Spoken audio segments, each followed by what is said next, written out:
Hey there, how's it going, everybody?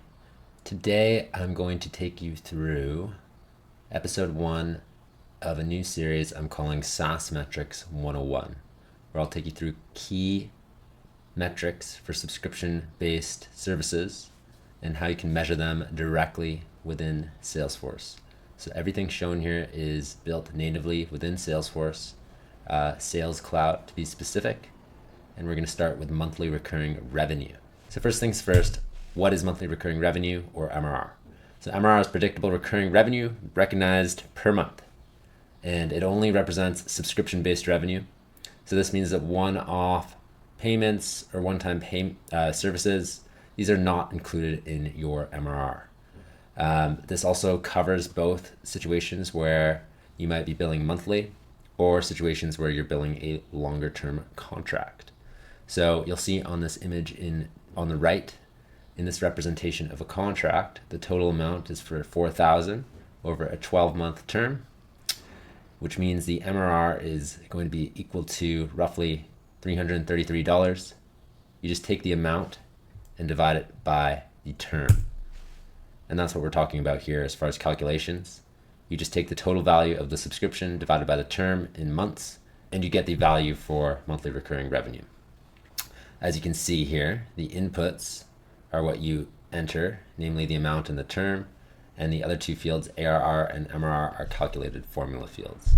Now, to show you an example of what this looks like in Salesforce, I will take you to an actual contract.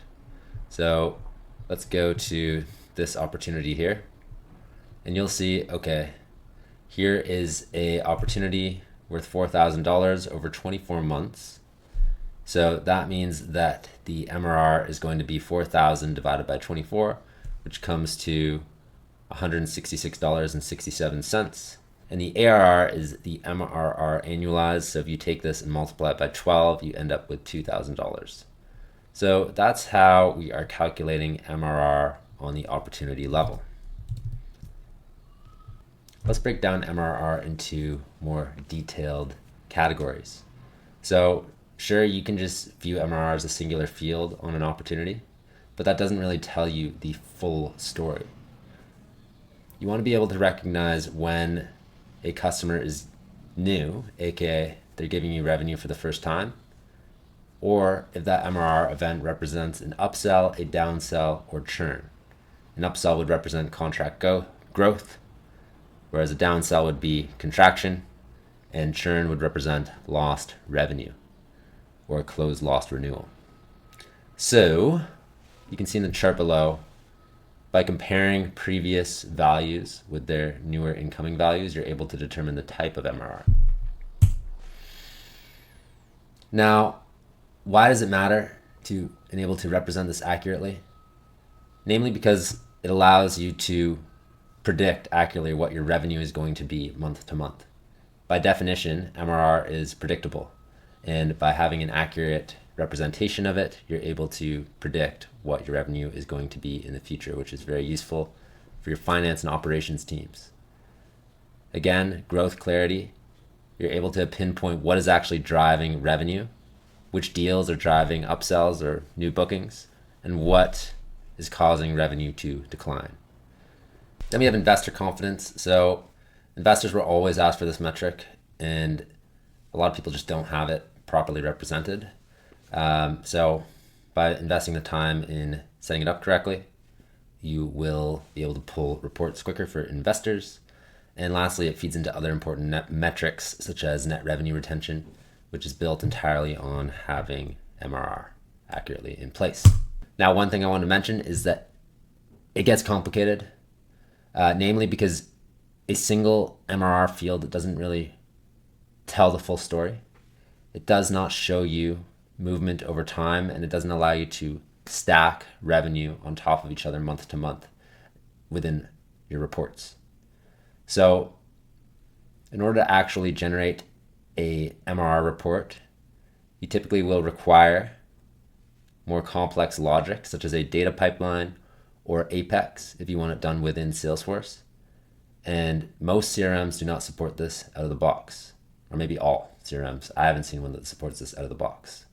The only thing that I've seen it support this out of the box is Stripe, However, it often doesn't have all of the data because some of your payments are going to be paid via ACH and sent directly to your bank account, which is not included within Stripe. So this complexity is why most teams get this metric wrong, or they oversimplify it. Here's my plug. Do you want this working in your Salesforce org? I have a system which will show you exactly how to build this yourself. You can get it and download my free ebook using the link below, which takes you entirely through the entire process. Or you can book a call with me on my Calendly and I will show you how to do it. And you can get a nice clean report like this. I'll even show it to you now live. If we go to reports, here is an example of MRR live.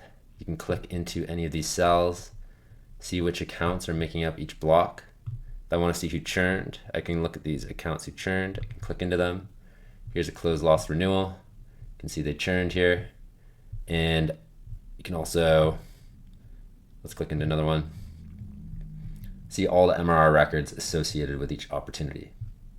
Now, that's what I'm going to show you how to build.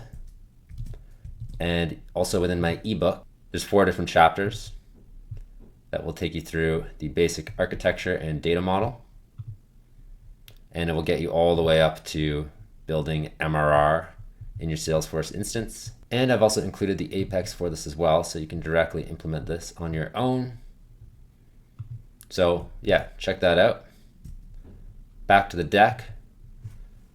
So I just want to enforce one final thing, is that you can't really get this type of reporting from a singular field.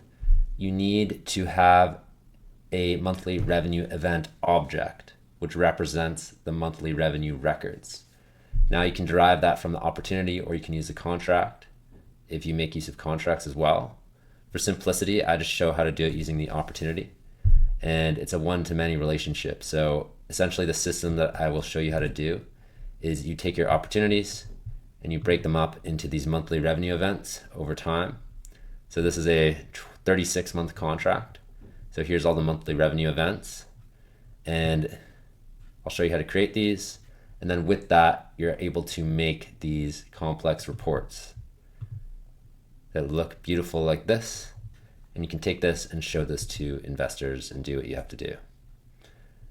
So that is all for now. I hope you learned something. If you have any questions, feel free to book time with me on Calendly or send me an email at brendan@brandonmcdonald.co. As always, please like and subscribe and share if you think this will help. And thank you for watching.